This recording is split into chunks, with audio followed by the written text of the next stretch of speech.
So Jaap van der Wal presented at a conference in Europe about 2002 approximately, and a colleague, Michael Shea in Florida, recommended that he would have a good audience in America. He needed a place to present his material, and as it happened, we had a place. And just based on the recommendation of Michael Shea, we offered it as a seminar. Great. Now, you teach cranial sacral therapy and polarity therapy through the Energy School, and you bring in outside resources such as Jaap. Can you tell me how you see embryology fitting with in the style that which Jaap teaches, and how it fits into the modalities that you're incorporating it with here at the school? From a craniosacral therapy point of view, van der Wal's message really confirms some basic ideas. And the primary one is that the forces that are present at the beginning are also present throughout life, and that the body is a process. It's a actually phenomenal process of cell replacement and tissue management and environment management, and that there's an intelligence deep within the system that's managing all that and has from the very start. So van der Wal's material just fills in the details. And the idea is a practitioner could, with that information, the practitioner could recognize those forces in the client.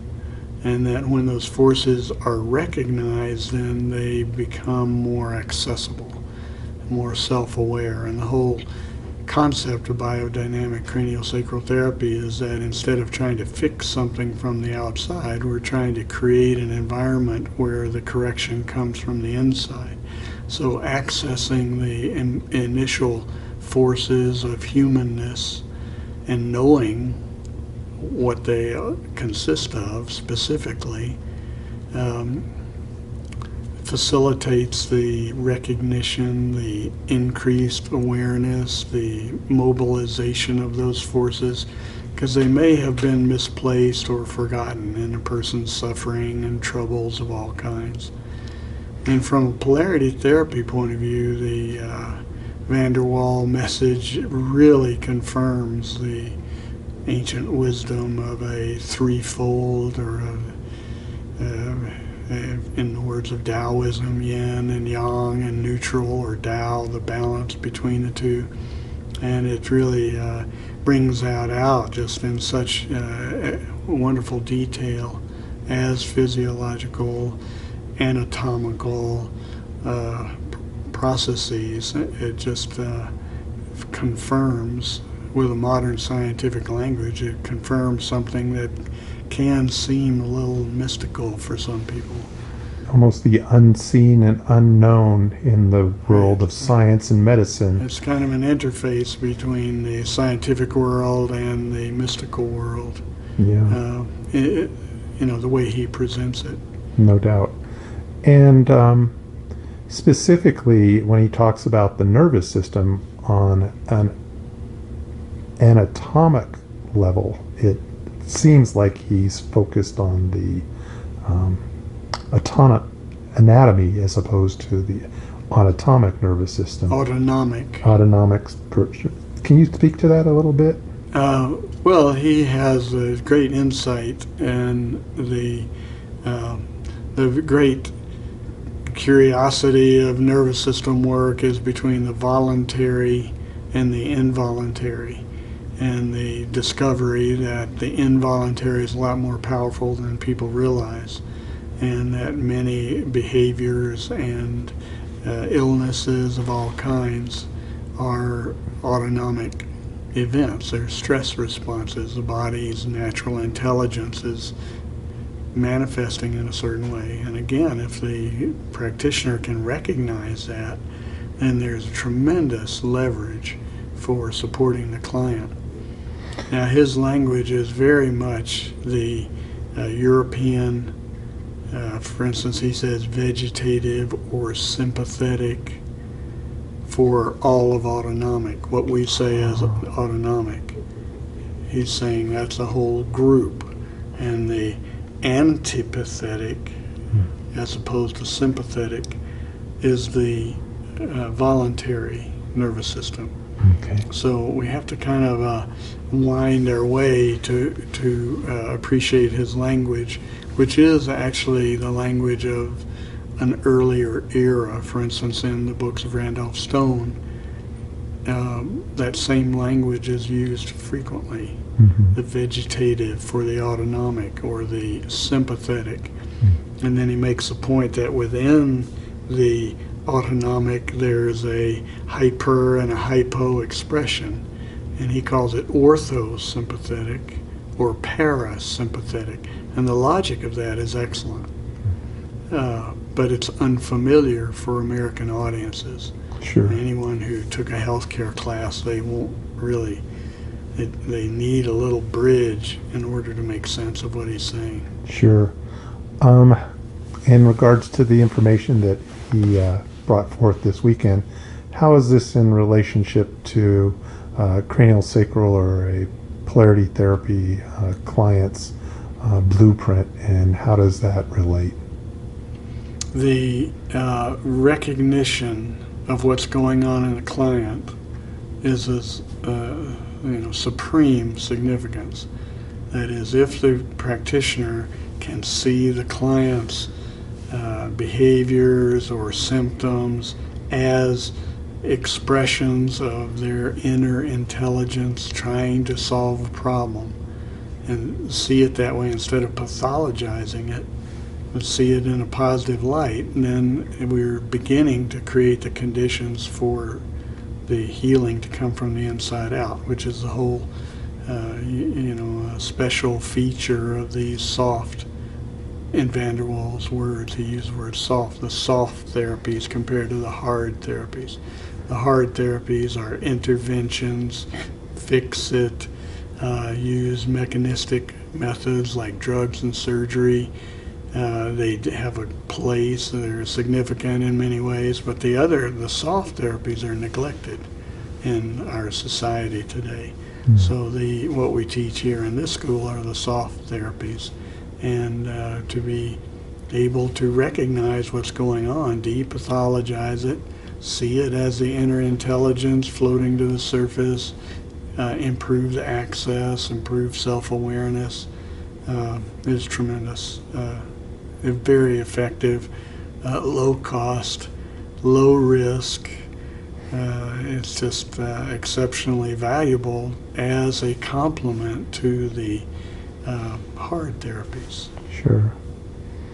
What do you think his greatest contribution through embryology is to us as Americans and us as practitioners reaching out through alternative modes to help the patient or client actually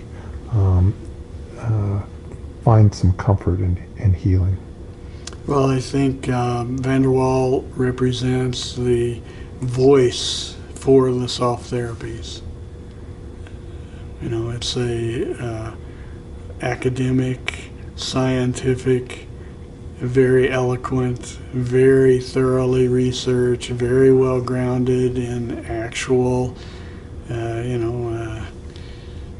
discoverable or testable ideas, and just intellectually it's very coherent.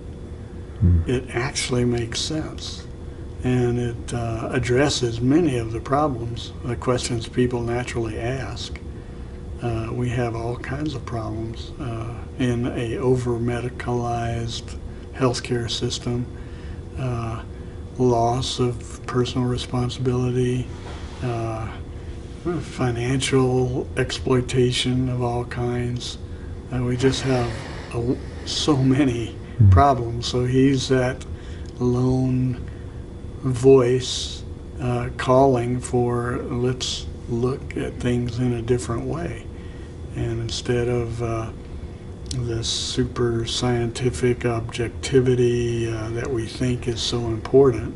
Let's also nurture the other side, the phenomenological, the subjective, the inner process. That part is neglected. And I can see a time, when these two are both present, you would go to the hospital with a health problem, and in addition to the person who's going to stitch you up and give you the medications you need, there would also be someone there who would ask you, how's your life going? And hold your hand and really sit with you and help you kind of readjust from the inside out. Right. And he is very articulate, very advanced voice to support that, which sometimes feels, or it's criticized for being, maybe a little not scientific, or, a little insubstantial. Or, even esoteric, maybe. Too esoteric. Whatever all the many criticisms that the sort of hard medicine heaps upon the soft methods. Read Wikipedia for a representation of the hard line perspective, and it's fundamentally not serving us very well. We have very poor outcomes at extremely high cost compared to any other first world country, and there's something is missing. Something is really missing, and the fantasy that this super objective, super technical, super mechanistic, manipulative, exploitative approach is going to lead to what it is we're actually wanting is we're just not, it's not working.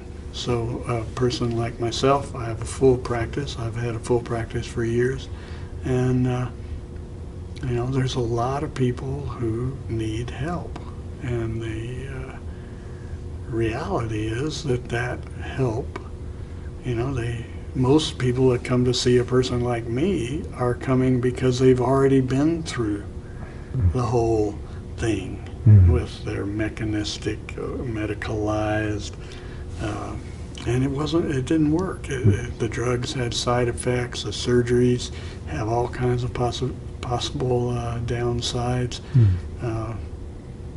So there's a sort of a grassroots change in which, in response to a real need, something new and different.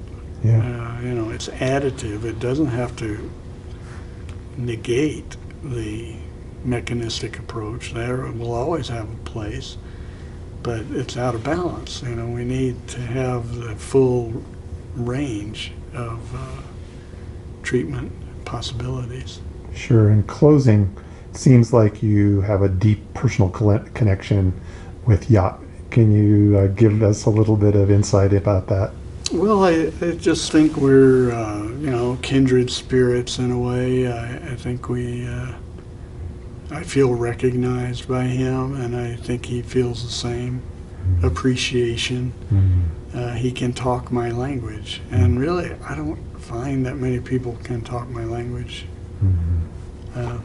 Maybe that's a deficiency on my side, but even on the very first day we met, and the first half hour of his very first lecture, he's been here 6 times, I think 6.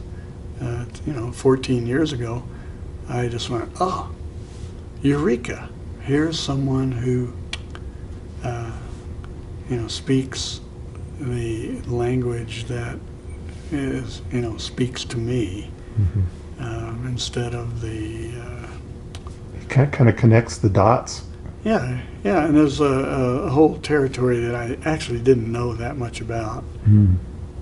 Yeah, he's really in depth and in detail in his Yeah, I mean, presentation. he can tell you what happens almost minute by minute, and the forces that built the body in that first week are more visible. You know, by the time we get to be full-grown adult, it's so complicated. We have all this biography, we have all this history, very complex anatomy. But if you just go back earlier, it becomes much more simple and easier to see what are the patterns. And the main patterns are the Tao, the Taoist teachings of ancient times, the I Ching and the Oriental medicine and Ayurveda. It just supports that information, and that's my, that's my field of greatest interest. Great. Thanks, John. Appreciate your time. You're welcome.